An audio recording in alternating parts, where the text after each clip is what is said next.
It's a coincidence that while the Warriors are in the midst of all that chaos and they brought the chaos to town, he was like, hey, get Melo up out of here right now. Right now. Go. Masterfully coordinated, like when you dump news before a holiday weekend. But part of me does feel bad for Melo because Melo is 34, Melo is declining, and he's aging like a normal player. It's just that all of his friends are not. And he's being paid $25 million.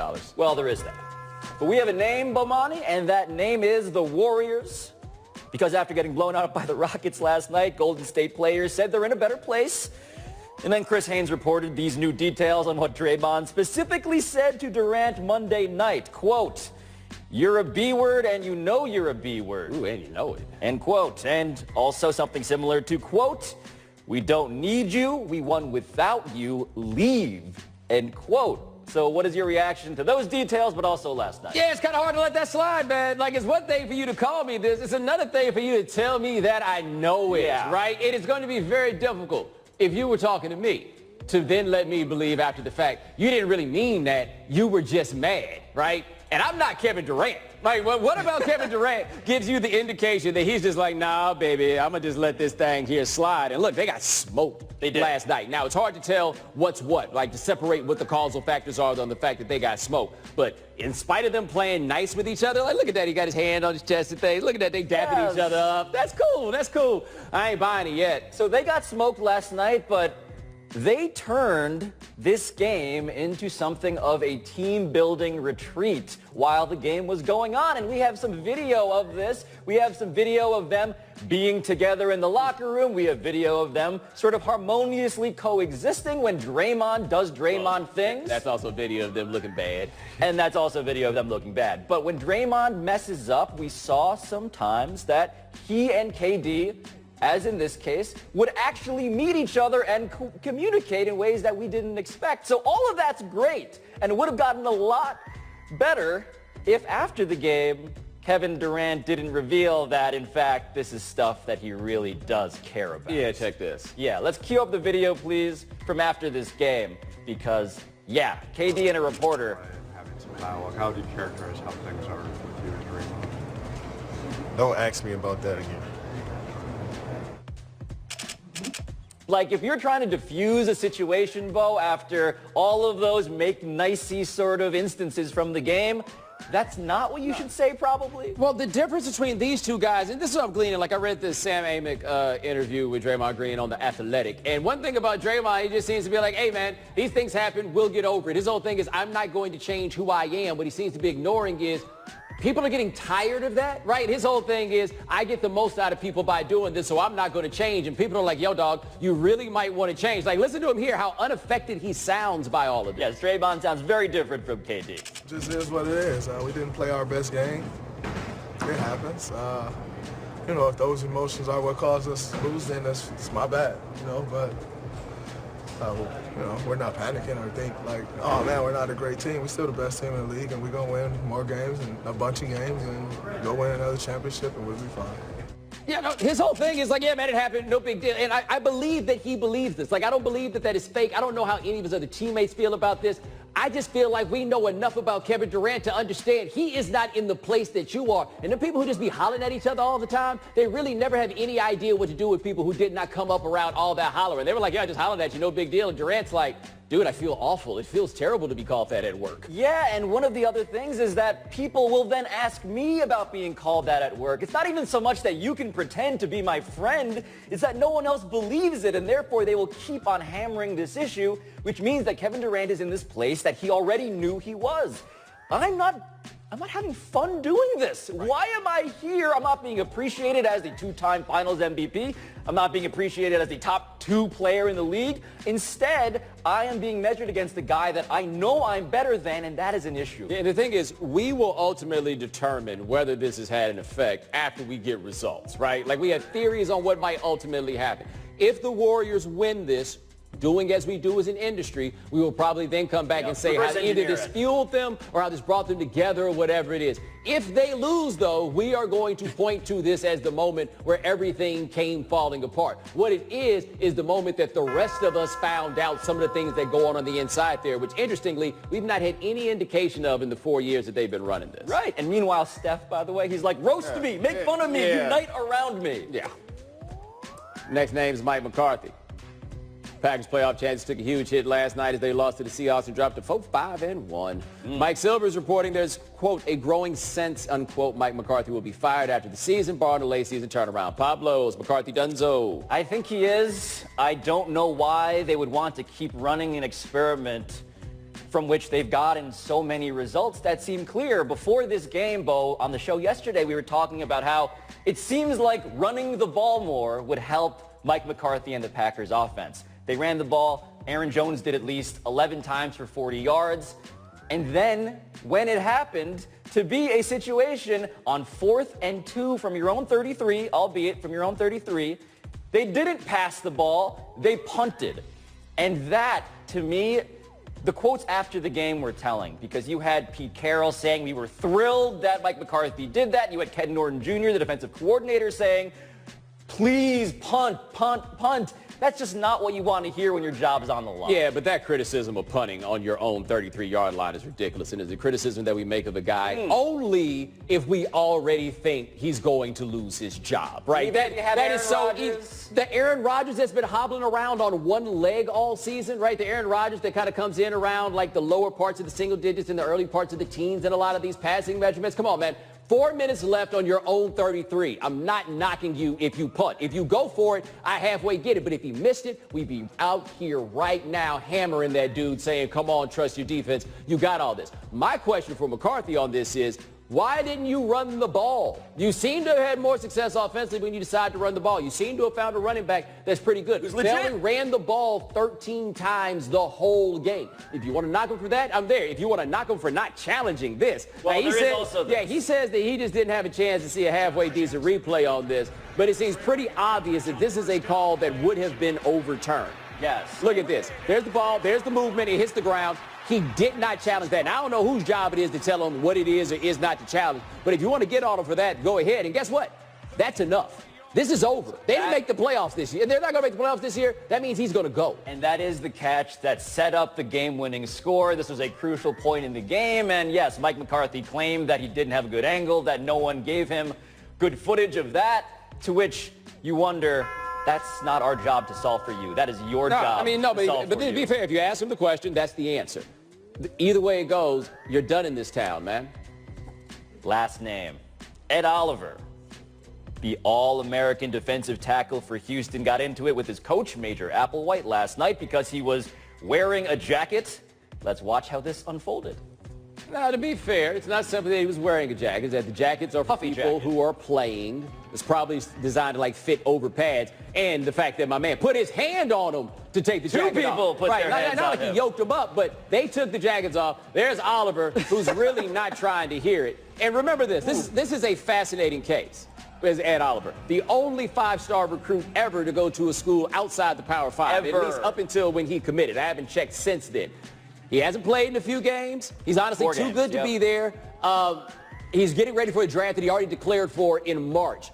I bet that bleeds into what we got going here. And so after the game, Applewhite offers this explanation. Post-game, he says, quote, you want guys to stand up, be off the bench, be tough. So I asked him to take it off because I don't want to be unfair and unequal to the other guys, all of which sort of raises the question of, like, for me, what is this rule? Like, why does this rule exist? Is it a matter of jacket scarcity? Is it because, as he says, wearing jackets are signals of weakness and therefore we may only indulge weakness among our strongest players?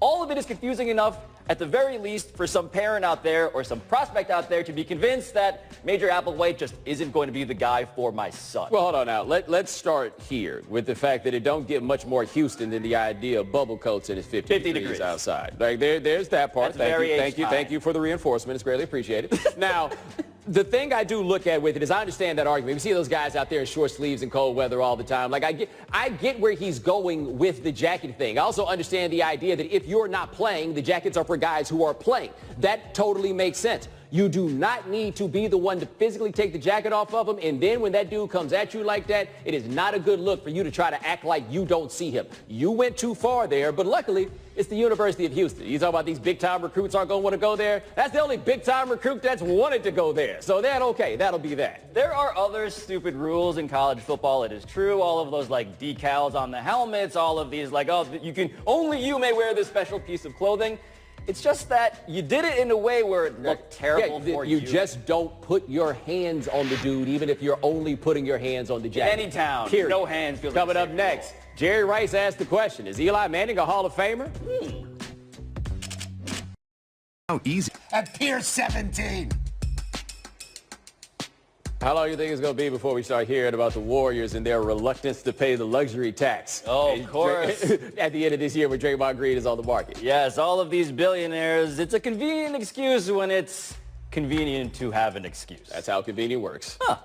First quote. Eli, there's a chance of him getting in, but not going to say he's a true Hall of Famer. Said Jerry Rice about Eli Manning getting into the Pro Football Hall of Fame. Bo, is this fair? Well, the surprising thing is that he said it at all because the way the Pro Football Hall of Fame works is they really see this as this fraternity. And, like, it would be awkward now for Jerry Rice to see Eli Manning if he ever got in. Like, I know a Hall of Famer that sees it that way. But I got one of them cards with some statistics on it, all right? My man Florida James comes up with this. Dude, Eli Manning is just a middle-of-the-road quarterback, and has always been a middle-of-the-road quarterback who happens to have 2 Super Bowl rings.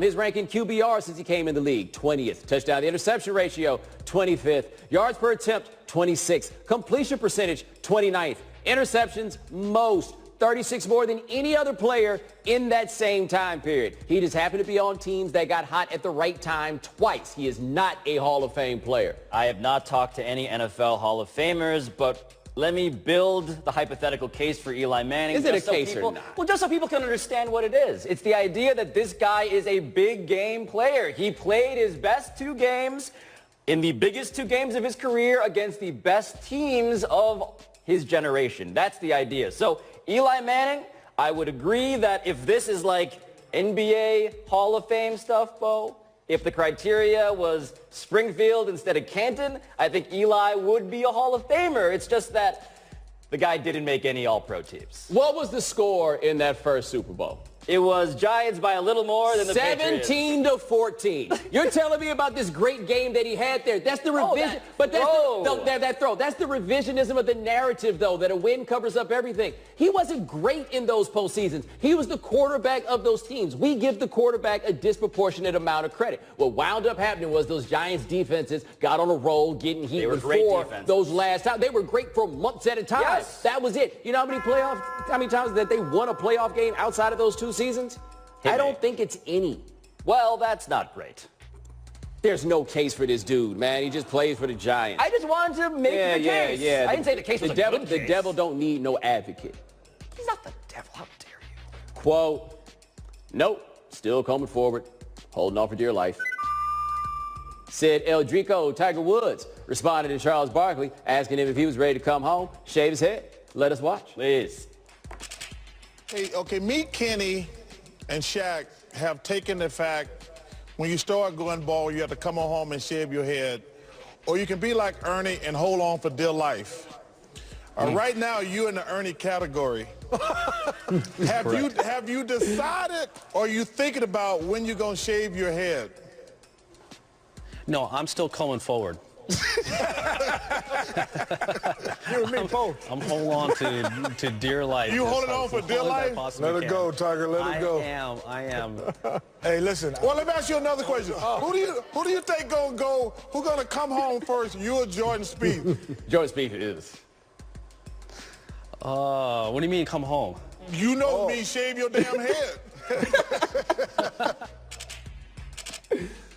Bo, I know what come home means because I co-host a show with you. I was curious why Tiger didn't know that, and so I did contact a Hall of Famer for this part of the B block. I asked Charles himself, and I asked him, Charles, were you surprised that Tiger didn't know? He said, quote, lol, hell no, just a nerd.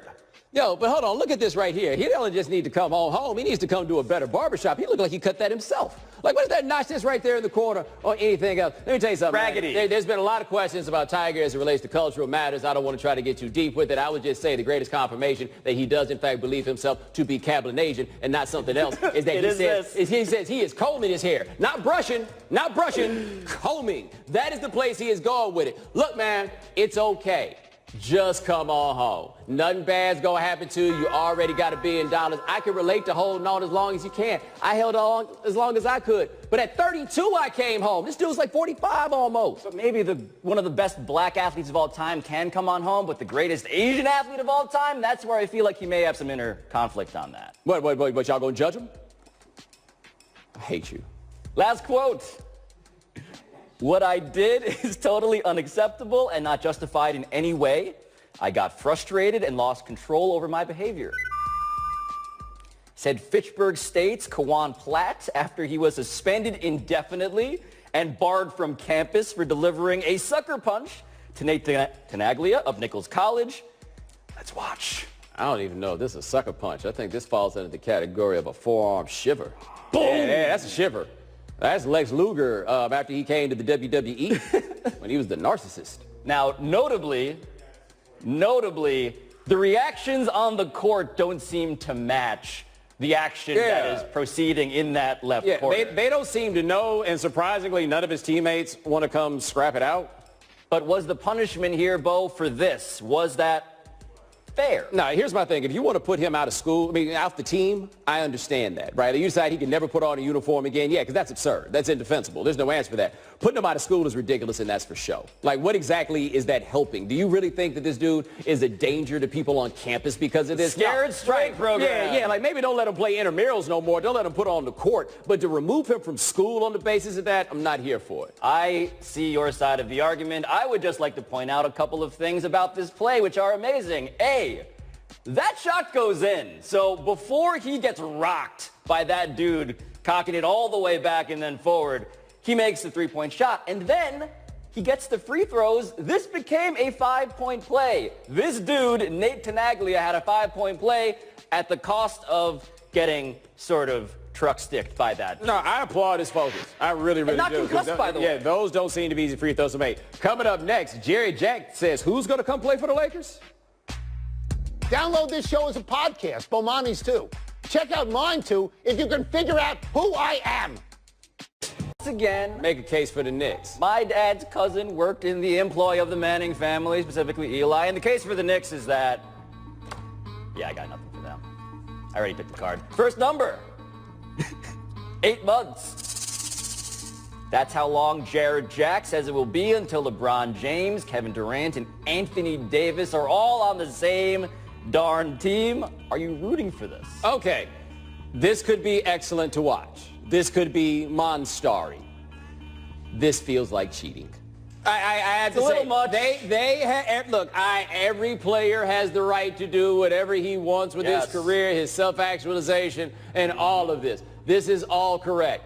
Dude, it's canceled Christmas if all 3 of them are on the same team. Like, you think the Warriors are messing basketball up. Imagine what they got to say about that. I believe in all of the player movements things that you were referring to, but the difference with the Warriors and why the Warriors are not quite the antecedent for this team is that the Warriors actually did, draft their guys. This feels like a response to that, but a disproportionate response because give me a team that is better than this hypothetical team that Jared Jack is saying will exist in approximately 8 months. Now, and look, this is what the Lakers should do. And we say should because Anthony Davis would probably have to be acquired by trade. If they can, they should. It just feels like a lot. It wouldn't be fun. In closing, look out, your boy Matt Patricia's prepared his team, which plays in a dome, for 4 straight games indoors. Yeah, they just out here playing in the snow. He gave some argument about how practicing on turf and pads creates swelling, and he wanted to protect their bodies. Here's what Darius Slay had to say about this. Quote, if I was the coach, yeah, you know what we would be doing, or at the very least what they wouldn't be doing, just standing out there in the cold. And of course he'd be to do it out there in some shorts. Well, that's the thing that gives it all away, because this is Matt Patricia trying to be football guy, trying to be tough football guy, and he devoted, Bo, 891 words in his post-practice press conference explaining all of this, all of which is to ask the question, why is this dude who is bad at coaching football games giving all of us more reasons to wonder if he's any good at anything involving coaching football? And then criticize the reporters and call them a room full of head coaches. Yeah. This is where I disagree with you, though. You say those shorts to show he's a tough football guy. I take those shorts as an indicator. He probably musty all the time. He is sweater. He's not even cold out there. Frat Boy Santa Claus.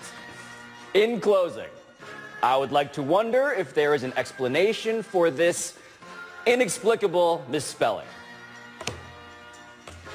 Wow. This is Jim Boeheim's son. This is the jersey that Syracuse has given him, and I have to think that there is something fishy going on here, Bo, because if you misspell Jim Boeheim's name at Syracuse, I think it's on purpose. Well, I think they're trying to do something where they make it such that the coach's son is just not getting special treatment, and this is their But that would excuse. require it being cleared by the coach, who I assure you would not have been okay with this. You don't think that Jim Boeheim wants to conspiratorially direct humility in the direction of his family? That's typically not how it works with coaches and their sons. They normally get more playing time than they should. But real quick, can we show, speaking of coaching dynamics, the video after this game of Dan Hurley, who actually did beat Syracuse? There he is. Wow, that was a hard slap. Quick dap for Jim Boeheim. That was Dan Hurley.